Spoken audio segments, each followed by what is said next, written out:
नमस्कार, जय हिंद, जय भारत।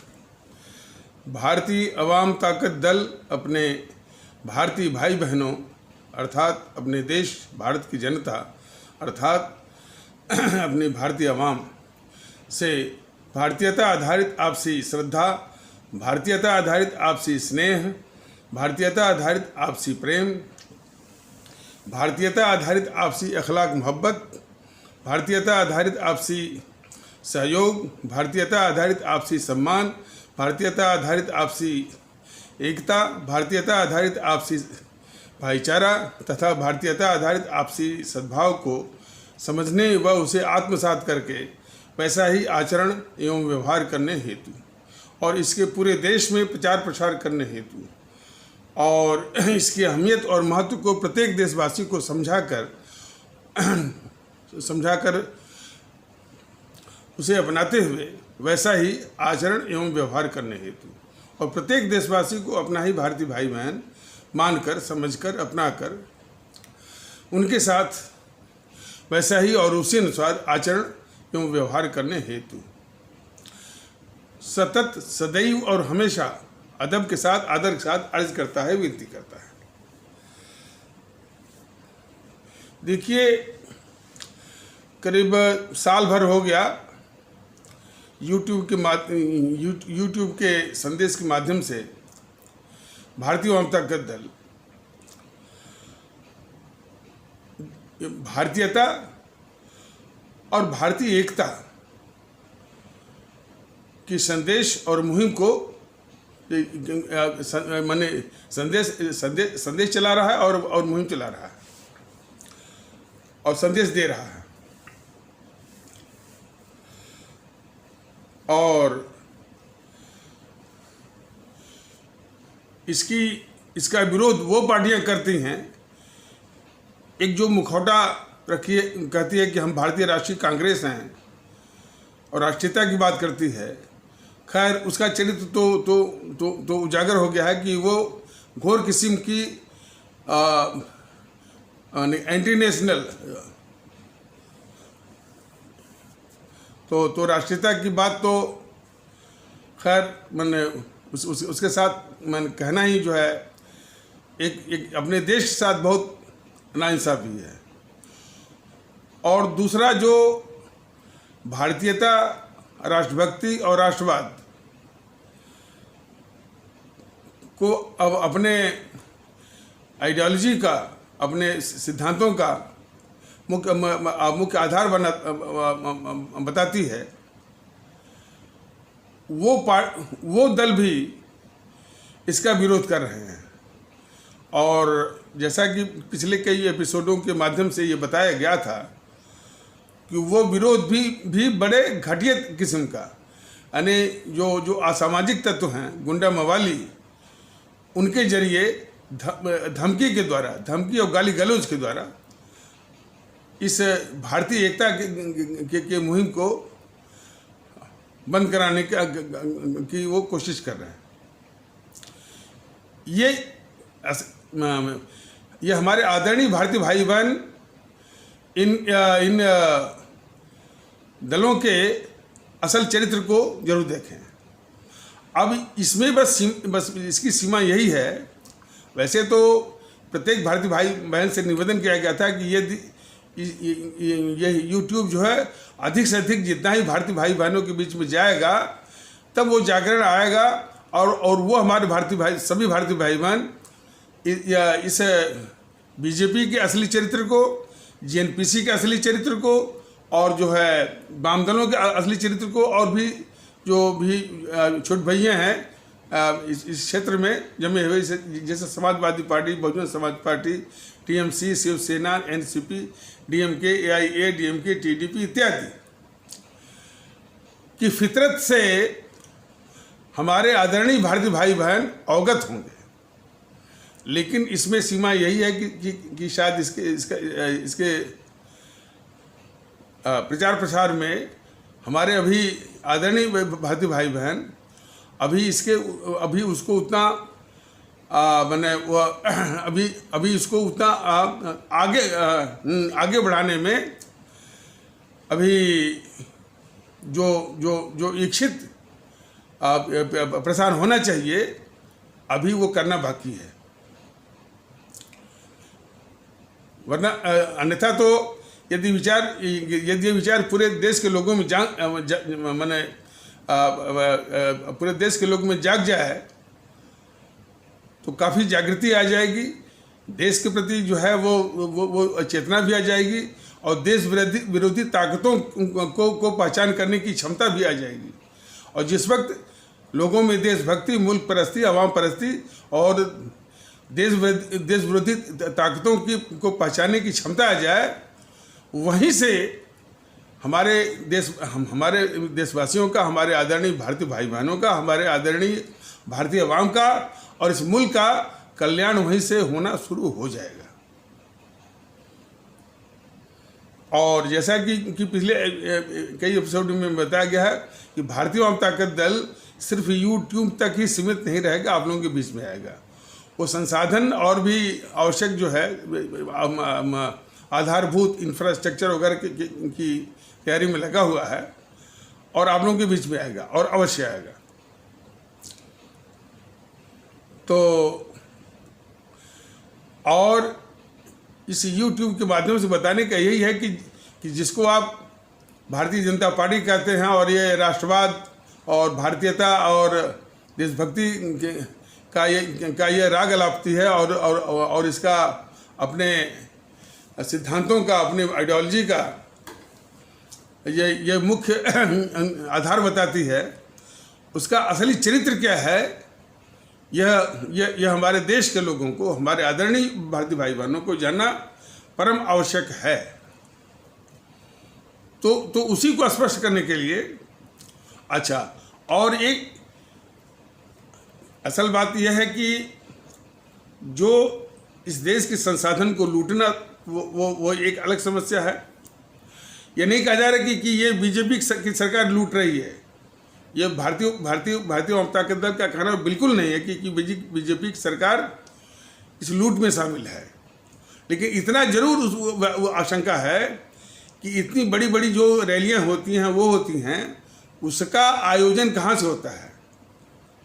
उसका आयोजन निश्चित रूप से ये मुकेश अंबानी जैसे, अडानी जैसे लोग जो करवाते होंगे।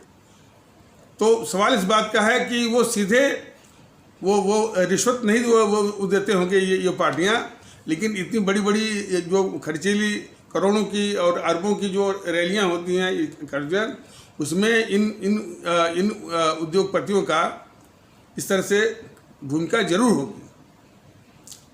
और लूट की बात नहीं कर रहा भारतीय जनता दल, लेकिन जिन्होंने जिस देश को लूटा है वह तो पूरा देश जानता है। जो इस देश के सबसे बड़े डकैत हैं राजनीतिक दलों के बेस में, जिनकी लूट के विरोध में इसी भारतीय जनता पार्टी ने 2004 और 2014 के बीच में वो संसद की प्रक्रिया जो है वो बंद करवाई थी। और ये पूरा देश जानता है कि उनके ज़माने में 2G स्पेक्ट्रम और CWG कॉमनवेल्थ गेम या राष्ट्रमंडल खेल का घोटाला, आदर्श सोसाइटी घोटाला, पनडुब्बी घोटाला, अगस्टा वेस्टलैंड हेलीकॉप्टर घोटाला, इसरो घोटाला, कोयला घोटाला और कई घोटाले, इस प्रकार से 30 से 35 लाख करोड़ की लूट है। और इसी लूट को का प्रचार करके मोदी जी 2014 के चुनाव में वो जीत कर आए थे। और खास करके भोपाल में 2014 के चुनाव प्रचार में भोपाल में ये मोदी जी ने कहा था कि ये कांग्रेस इतनी लुटेरी है, इसने इतना पैसा लूटा है कि यदि भोपाल में एक लिख करके उसके आगे 0 लिखा जाए तो वो 0 बढ़ते बढ़ते दिल्ली तक पहुंच जाएगा, एक के आगे। ये मोदी जी ने कहा था। और देश भी वो जानता है। काले धन को उजागर करने के लिए राम जेठमलानी ने सर्वोच्च न्यायालय में जनहित याचिका अपील पब्लिक इंटरेस्ट लिटिगेशन डाला हुआ था। सर्वोच्च न्यायालय इस सोनिया मनमोहन की सरकार, जिसको आप लोग यूपीए की सरकार कहते हैं, बहुत दबाव डाल रही थी। और ये जो सरकार जो है झूठ पर झूठ बोल रही थी कि हम इसको नहीं ला सकते, जबकि उस समय कालाधन की चर्चा पूरे विश्व में थी, पूरे संसार में थी। और कई सर्च इंजन गूगल जैसे वो पता कर रहे थे।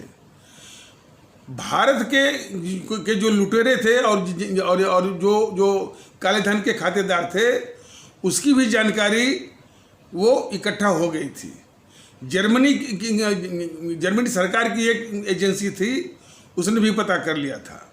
जर्मनी की सरकार ने भारत सरकार से कहा भी था कि हम तो दूसरे देशों को पैसे पर, यानी मतलब कि मैंने ऑन बेसिस ऑफ चार्ज हम ये इस तरह की जानकारी देते हैं कि भारत को फ्री ऑफ कास्ट, मुफ्त में हम ये जानकारी देने के लिए तैयार हैं। लेकिन तब भी वो जानकारी ऑफिशियली जो है वो सरकारी तौर पर ये यूपीए या सोनिया मनमोहन की सरकार उसको लाई नहीं। और फिर झूठ बोलती रही, क्या वो डबल टैक्सेशन अवॉइडेंस एक्ट करके क्या कुछ है, बस उसी का था। लेकिन ये देश को जाने कि ये जो पार्टी है ये लुटेरी भी है, देश को बांटने वाली भी है, देश की गद्दार भी है, देश के सबसे बड़े खतरनाक दुश्मन भी है। सारी संस्थाओं को इसने बंधक बनाया हुआ है। और हर चीज़ का धारा 356 का जो सबसे अधिक वो अपने हित में दुरुपयोग करने वाली भी है। देश को इसने तार करके वो बटा हुआ है और गलत मानसिकता लोगों के दिमाग में भरी हुई है। और तमाम देश में माने जो ये इतिहास जो लिखवाया, अपने मनमाफिक लिखवाया कि खास करके जो ये दो गद्दार थे, मोहनदास करमचंद गांधी और वो नेहरू, सत्ता की जब वो बंदरबाट हुई 15 अगस्त के आसपास, 15 अगस्त 1947 में, तो सत्ता की बंदरबाट में देश ही बांट दिया। और देश ही नहीं बटा बल्कि 25 से 30 लाख लोगों ने अपनी जान गंवाई। 3 करोड़ के ऊपर लोगों के घर उजड़े। तो इतने बड़े अपराधी सब हैं ये नेहरू और ये गांधी। और ये तो साजिश किया ही, और फिर ये इल्ज़ाम जो है वो किसी और के मत्थे मरने की भी, इससे भी बड़ी साजिश, मत्थे मतलब इसके मत्थे मोहम्मद अली जिन्ना के मत्थे मरने की जो है साजिश किया। और फिर 47 के बाद इस तरह से जो है वो राजनीतिक षड्यंत्र वो रचा आरएसएस के साथ मिलकर के।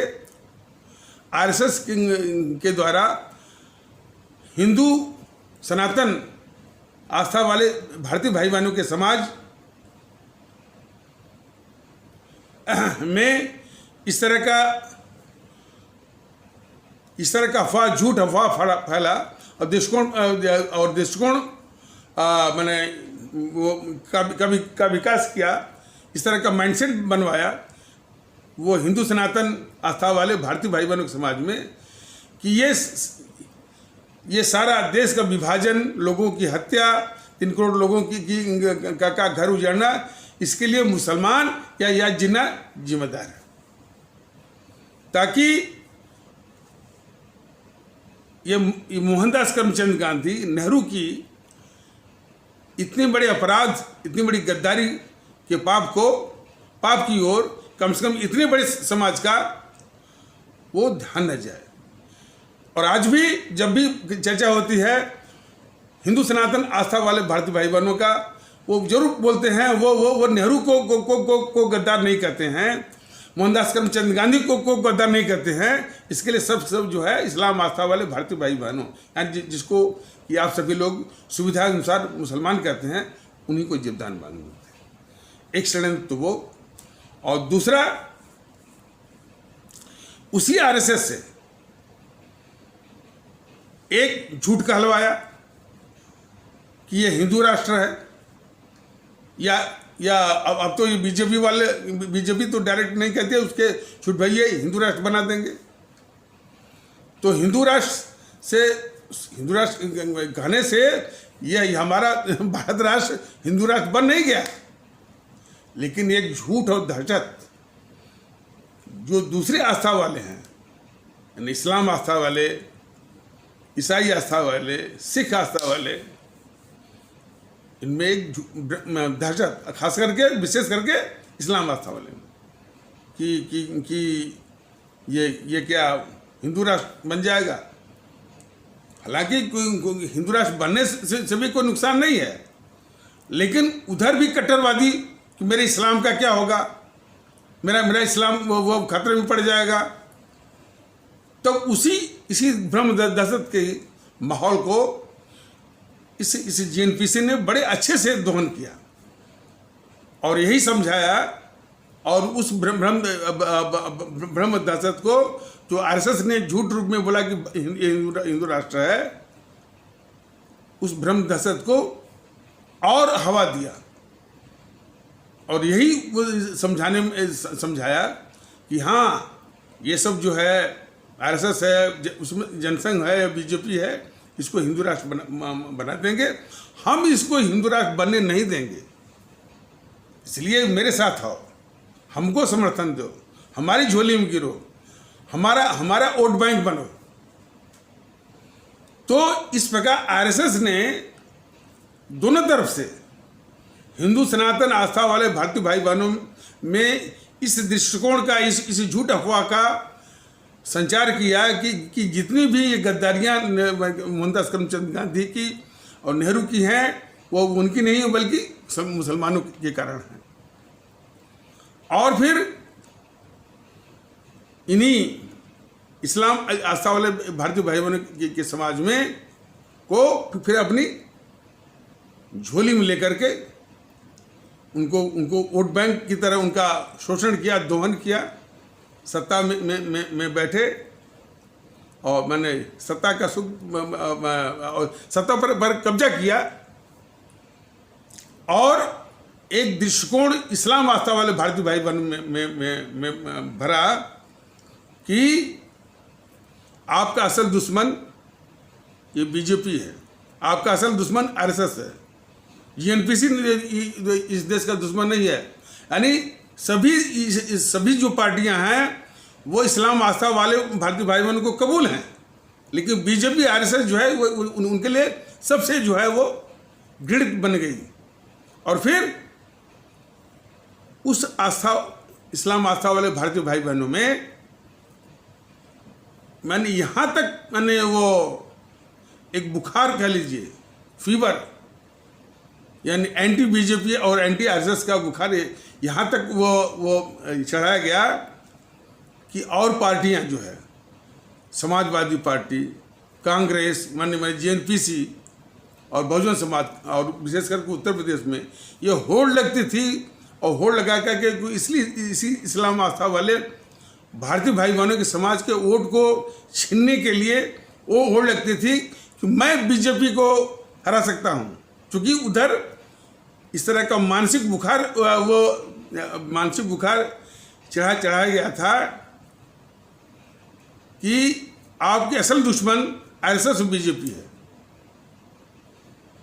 तो जाकर के ये दावा करते थे सपा वाले, बसपा वाले, ये जीएनपीसी के लोग कि हम बीजेपी को हरा सकते हैं, हम बीजेपी को हरा सकते हैं, हमको वोट दो, हमको वोट दो।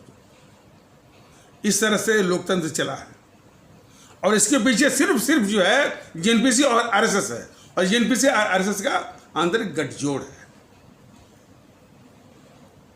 बाकी तो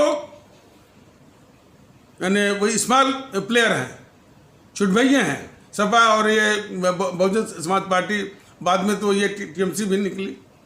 लेकिन मेन जो कल्प्रिट हैं जीएनपीसी, गांधी नेहरू परिवार, चंडाल चौकड़ी काकस, जिसको कि आप लोग भ्रम या भूल या गलती से कांग्रेस कह रहे हैं, कांग्रेस नहीं है वो एक पारिवारिक कुनबा या फैमिली कोटेरी है, बड़ी खतरनाक, इस मुल्क के लिए बहुत खतरनाक। उस संगठन पर वो गेंडुली मार के बैठी हुई है, वो जकड़ के बैठी हुई है और अपने हिसाब से, अपने स्वार्थ के अनुसार, एज पर इट्स ओन एक्सपीडियंस उसको चलाती है, घुमाती है और इस्तेमाल करती है। देखिए अध्यक्ष के, उसके अध्यक्ष के चुनाव में क्या क्या नाटक हो रहे हैं। वो माने अब इसके पहले सोनिया थी, इसके बाद राहुल, फिर राहुल इस्तीफा दिया, फिर सोनिया के बाद फिर राहुल। ये तमाशा आप देख लीजिए ना।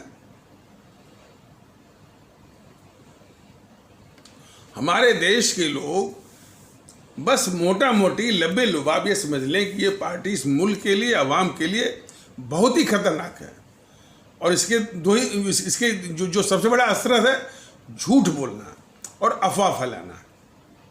झूठ और अफवाह का सबसे अधिक शिकार किसी को बनाती है तो इस्लाम आस्था वाले भारतीय भाई बहन, मतलब जिसको आप लोग सुविधा, अपनी सुविधा के अनुसार मुसलमान कहते हैं, लेकिन मुसलमान कहना अन्याय है। वो हमारे भारतीय भाई बहन हैं। आस्था उनकी जरूर, एक व्यक्तिगत आस्था जरूर इस्लाम की है, लेकिन हम हमारे भारतीय भाई बहन हैं। इसलिए भारतीय अवाम ताकत दल उनको मुसलमान कहना मुनासिब, उचित नहीं मानता है।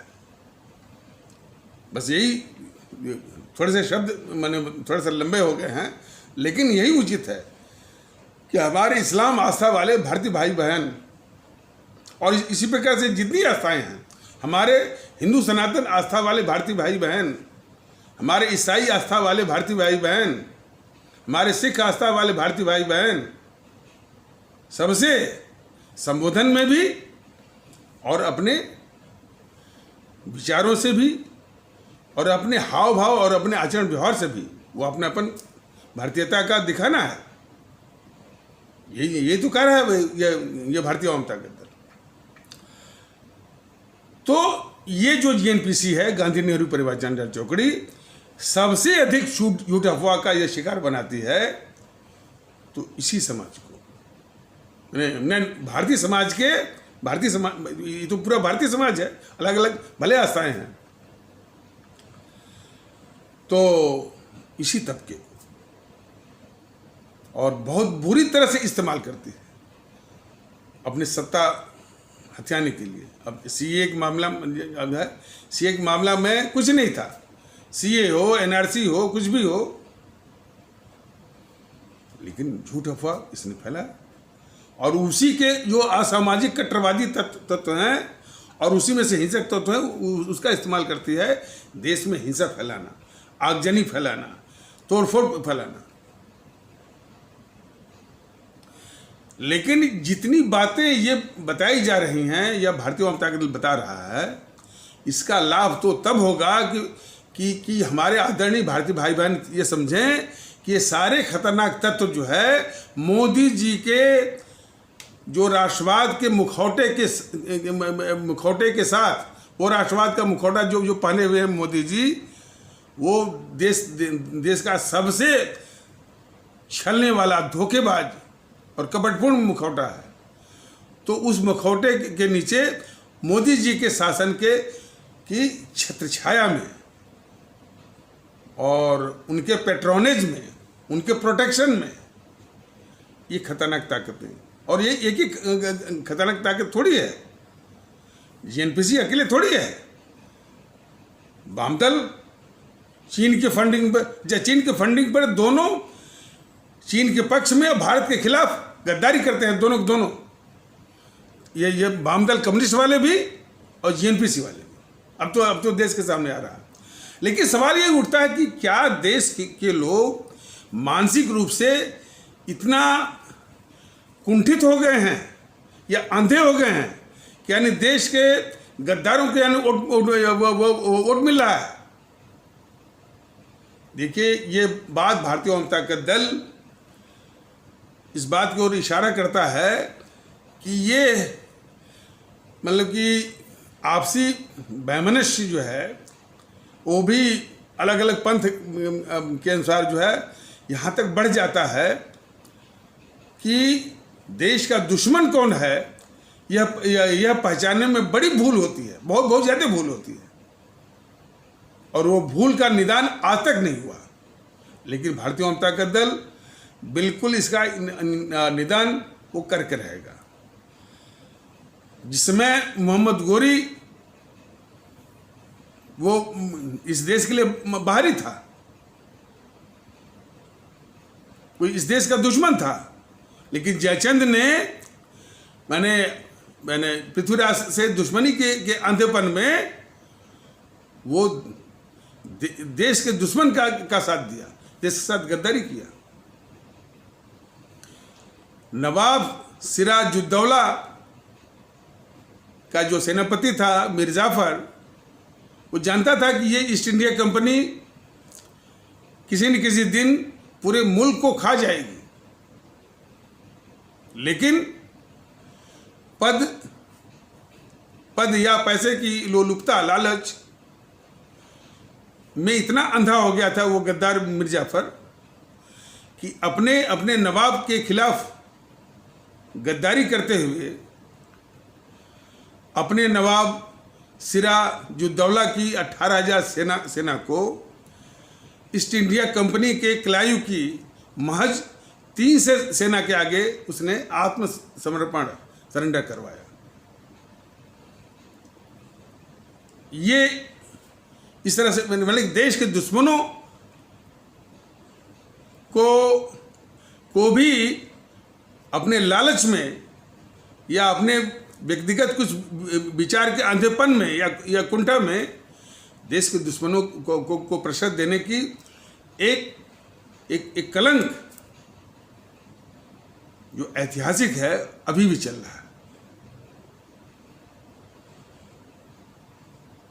तो और यही नहीं, जिसमें वो मीर जाफर गद्दारी कर रहा था अपने ही नवाब के खिलाफ और उनकी 18,000 सेना को ईस्ट इंडिया कंपनी के क्लायू के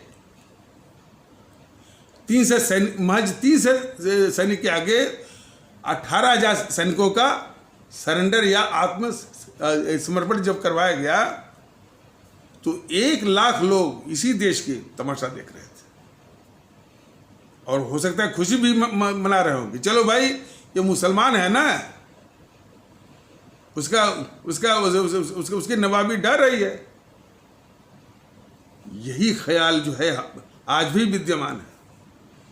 देश के दुश्मनों और देश के दुश्मनों की जो पहचानने की जो अक्षमता है या कुछ और अदरवाइज विचारों की जो अंधता है, ये बहुत देश के लिए, अपने राष्ट्र के लिए बहुत ही ज़्यादा खतरनाक है। अब उदाहरण देख लीजिए कि भारत तेरे टुकड़े होंगे इंशाअल्लाह। यह कितने, देखिए कोई धार्मिक बात आ जाती है, झूठ मूठ का कोई यूट्यूब पर पोस्ट कर देता है, तमाम तोड़ फोड़ और सड़कों पर लगता है कि इनकी कोई सेना बैरक में रखी हुई है, वो बैरक में से तो पूरी सेना निकल आती है सड़कों पे अराजकता और हिंसा के लिए। और भारत तेरे टुकड़े होंगे इंशाअल्लाह, इसके लिए कोई जो है कोई रोष, कोई खून खोलना, इस तरह का प्रोटेस्ट नहीं हुआ ना। एक तो रहा ये तो जनता की बात रही। आ जाइए जो शासक दल हैं और राजनीतिक दल, शासक में ये मोदी जी है, मोदी जी पर भी असर नहीं हुआ और नाटक जरूर करेंगे मोदी जी। ये 15 अगस्त का भाषण था ना, क्या बोले कि हमारी सेना ने जो है जो दुश्मन की सेना जो कि हमारे देश की संप्रभुता, सार्वभौमिकता, सॉवरेंटी, एकता और अखंडता पर आक्रमण किया था, उसका मुंहतोड़ जवाब दिया। अरे मोदी जी, हमारी सेना तो हमेशा मुंहतोड़ जवाब देती ही है दुश्मन की सेना को, और ये मान के चलती है कि दुश्मन की सेना जब भी आक्रमण करती है तो हमारे मुल्क के संप्रभुता, सार्वभौमिकता, एकता, अखंडता पर ही आक्रमण करती है दुश्मन की सेना।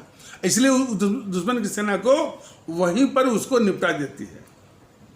लेकिन आप क्या करते हैं? देश के अंदर एक लीडिंग एजुकेशनल इंस्टीट्यूशन, एक मूर्धन्य शैक्षणिक संस्थान जवाहरलाल नेहरू विश्वविद्यालय के प्रांगण से, जेएनयू जिसे कहते हैं, सरेआम ये नारा लगवाया गया कि भारत तेरे टुकड़े होंगे और भारत की बर्बादी तक जंग जारी रहेगी। मोदी जी से ये भारतीय जनता दल अपने आदरणीय भारतीय भाई बहनों के माध्यम से पूछना चाहता है, क्या इसके खिलाफ आपके मन में कोई संवेदना हुई कि नहीं हुई? आपका खून खौला कि नहीं खौला? चूंकि आप राष्ट्रवाद का मुखौटा पहने हुए हैं, इसलिए ये सवाल आपसे हो रहा है। बाकी तो सब गद्दार, बाकी तो ये एनपीसी वाले इस देश के गद्दार हैं, वामपंथी भी गद्दार हैं। लेकिन चूंकि आप राष्ट्रवाद का मुखौटा पहने हुए, इसलिए सवाल आपसे है कि जब ये इसने नारा लगाया कि भारत तेरे टुकड़े होंगे, और भारत, देखिए, और ये भी जान लीजिए कि भारत की एकता अखंडता का शपथ लेकर के ही आप जो है प्रधानमंत्री बने हैं। तो ये सवाल भारतीय जनता दल आपसे अपनी आदरणीय भारतीय भाई बहनों के माध्यम से पूछ रहा है कि जब ये नारा लगा, माने जवाहरलाल नेहरू विश्वविद्यालय के प्रांगण से खुलेआम कि भारत तेरे टुकड़े होंगे और भारत की बर्बादी तक जंग जारी रहेगी, तो कुछ संवेदना आपकी जागी कि नहीं जागी? आपको कुछ गुस्सा आया कि नहीं आया? आपका खून खौला कि नहीं खोला? कुछ मानसिक उबाल आया कि नहीं आया? अब भारतीय जनता दल का बिल्कुल दावा है कि बिल्कुल नहीं आया होगा, सब पाखंड है आपका। यही तो गद्दारी आपकी है वो देश के खिलाफ। यदि उबाल आया होता तो जिस प्रकार हमारी सेना जो है दुश्मन की सेना को, और आप ही ने कहा दुश्मन की सेना जो है को इसलिए जो है वो निपटा देती है कि दुश्मन की सेना का आक्रमण को हमारी सेना मानती है कि हमारे देश की संप्रभुता, सार्वभौमिकता, सॉवरेंटी, एकता और अखंडता पर आक्रमण है। वही आक्रमण इसने किया था। कन्हैया कुमार के गिरोह ने क्या किया? आपने देश के साथ गद्दारी की, बहुत बड़ी गद्दारी की, और उसको अदालती प्रक्रिया के बहाने वो उलझा दिया। और देश के गद्दारों को, देश में कई गद्दार हैं, इसमें कोई वो ये छिपी बात नहीं है, और राजनीतिक दलों में के भेष में जाते हैं, सब सामने आ गए। गद्दार, इस देश का घोर गद्दार राहुल सामने आ गया उसके समर्थन में, और सीताराम येचुरी आ गया, डी राजा आ गया, केजरीवाल आ गए, सब गद्दार आ गए। आप में यदि थोड़ी भी देश के प्रति वफादारी होती, थोड़ी भी राष्ट्रभक्ति होती, तो ये सबको राहुल और उसकी जो पार्टी है जीएनपीसी, गांधी नेहरू परिवार चंद्रा चौकड़ी, जिसे आप भी कांग्रेस कहते हैं, और ये सीताराम येचुरी उसकी पार्टी सीपीआईएम, डी राजा उसकी पार्टी सीपीआई, केजरीवाल जो उसकी पार्टी आम आदमी पार्टी, सबको सेना के हवाले कर देना चाहिए था। और आप जो है आप भी जो है वो सेना के हवाले कर देते, बशर्ते आप में वो राष्ट्र के प्रति वो संवेदना होती। और कोई यदि कहता है कि भारत तेरे टुकड़े होंगे और भारत की बर्बादी तक जंग जारी रहेगी, तो ये हमारी देश की संप्रभुता, देश की सार्वभौमिकता, उसकी और सॉवरेंटी, एकता, अखंडता पर सीधा आक्रमण को मानते तब। तो देश के साथ सबसे बड़ी गद्दारी कर रहे हैं मोदी जी आप। और ये समझ लीजिए, ये कोई ऐसी बात नहीं, ये धमकी नहीं है, इसको लीजिए कि देश इसका हिसाब लेगा जरूर। थोड़ी सी देरी होती है, थोड़ी सी अस्पष्टता नहीं है, और तमाम झूठ और अफवाह बिल्कुल परत दर परत फैलाया गया है, लेकिन लेगा जरूर। तो असल बात तो छूट ही गई। तो जो ये चीनी जो चीन के साथ जो स्थिति बनी हुई है युद्ध जैसी तनावपूर्ण, तो एक एसएसएफ माने स्पेशल फ्रंटियर फोर्स में, और वो उसमें अधिकतर जो है तिब्बत के लोग। अब तिब्बत की बात आएगी तो गद्दार नेहरू की गद्दारियों की बात आएगी। अच्छा, तिब्बत की बात खूब करेंगे और चीन की बात करेंगे, लेकिन नेहरू की गद्दारियों की को लेकर के पूरा का पूरा बौद्धिक वर्ग, मीडिया, चैनल वालों की घी बंद हो जाती है। भारतीय वामपंथी गद्दार बिल्कुल स्पष्ट कर रहा है, सरेआम कर रहा है कि ये चैनल वाले भी देश के बहुत खतरनाक गद्दार हैं। अब बीजेपी भी गद्दार है, वो कभी भी नेहरू को गद्दार नहीं कहती है, इंदिरा को गद्दार नहीं कहती है। तो देश को गद्दार, देश के गद्दारों को, जो भी घोर गद्दारों को गद्दार न कहने वाले भी वो देश के सबसे बड़े खतरनाक गद्दार हैं। और उसी में बीजेपी है, उसी में बीजेपी। तो ऐसा वो एसएफएफ स्पेशल फ्रंटियर फोर्स, जिसमें कि तिब्बत के लोग तिब्बत को सौंप दिया चीन के हवाले, वो बेचारे भाग कर आए माने अपने देश में उनको शरण मिल गई। उनके जो धर्मगुरु हैं दलाई लामा भी यहीं पर शरण लिए, अच्छी बात है। लेकिन जरूरत इस बात थी कि वो तिब्बत अपने साथ होता, उस आतताई और दुश्मन और क्या कहने की नरसंहारी चीन के हवाले न होता। उसके चीन के हवाले ये तो क्या था गद्दार नेहरू ने, उसको ये सब नहीं करते। ये देश को जाना चाहिए कि तिब्बत पर जो भी अत्याचार हुआ है वह गद्दार नेहरू के कारण हुआ है, उसको सब नहीं कहते हैं।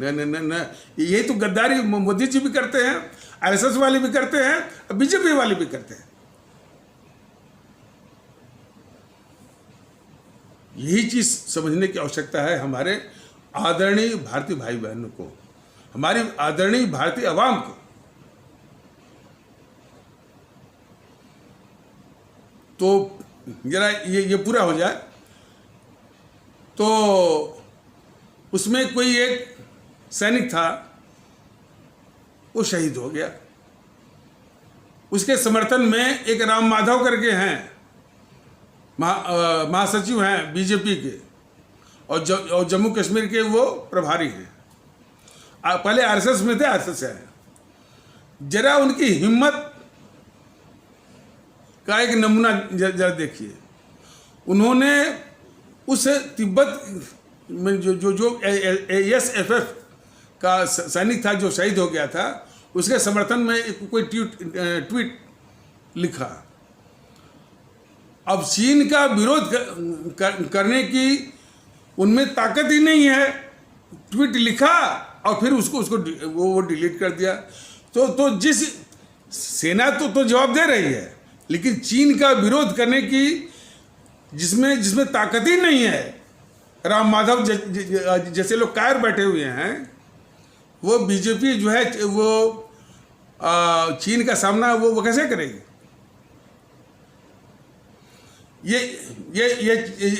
वो चीन से बात करने का कोई मतलब है? ये दुनिया जानती है कि चीन धोखेबाज है, चीन चालबाज है। वो अपने हिसाब से वो न किसी समझौते को मानता है, अपने हिसाब से वो माने इट इज बाइंग टाइम, समय माने उसको समय चाहिए अपनी तैयारी के लिए। तो किसी बात की जरूरत नहीं है। ये अंतर्राष्ट्रीय स्तर पर ये सरेआम कहते भाई कि ये चीन धोखेबाज है, चालबाज है और विश्वासघाती है। बस यही बोलिए। और युद्ध करना है तो बहुत जल्दी युद्ध करके वो खत्म करिए। और यदि ये आपके साथ में यदि अमेरिका, ऑस्ट्रेलिया, जापान ये सब आए हैं, इसकी भी वो परीक्षा ले लीजिए कि वाकई में आपके साथ में है कि नहीं है। और पूरा चीन को चारों ओर से बिल्कुल ब्लॉक करके 1-2 महीने में उसको पंख बनाइए खींचे मत इसको। जितना ही युद्ध को खींचेंगे वह देश के हित में नहीं है, आर्थिक नुकसान भी है। चीन को पंप करने, जहाँ तक ये सब देश के दुश्मन दिखाते रहते हैं कि वो कहता है कि अरुणाचल प्रदेश मेरा। कई बार भारतीय वाम ताकत दल ने कहा कि 60% समाचार्य, ये कहावत है, अपने यहाँ एक दर्शन है, फिलॉसफी है। तो ये जो कहता है कि अरुणाचल प्रदेश मेरा है, तो उस चालबाज, धोखेबाज, विश्वासघाती चीन को ये कहना चाहिए कि हमारा जो है वो तिब्बती नहीं है, हमारा सिंजियांग भी है और हमारा बीजिंग है। तब जाकर के उसको आग लगेगी। अब पूछेगा कैसे कि भाई कि हमारे यहाँ एक जो है वो कुषाण वंश के शासक थे कनिष्क, उनका वो साम्राज्य था वहाँ तक, बीजिंग तक, पूरा चीन, तो पूरा चीन हमारा है। तो तुम आसानी से दे दो तो ठीक है, वरना जो है वो ताकत से ले लेंगे। अपने आप वो रास्ते पे आएगा। उसे यानी बात करने का मतलब क्या है? अंतर्राष्ट्रीय स्तर पर यदि उसको धोखेबाज, विश्वासघाती, चालबाज यदि घोषित हम करेंगे तो क्या नुकसान है? लेकिन ये कायर हैं मोदी, कायर। चलिए, तो ये एपिसोड कुछ लंबा न होने पाए, तो इसलिए इस आवश्यक शब्दों के साथ इस आवश्यक परिचर्चा को यहीं पर विराम दिया जाता है। तब तक के लिए नमस्कार, जय हिंद, जय भारत।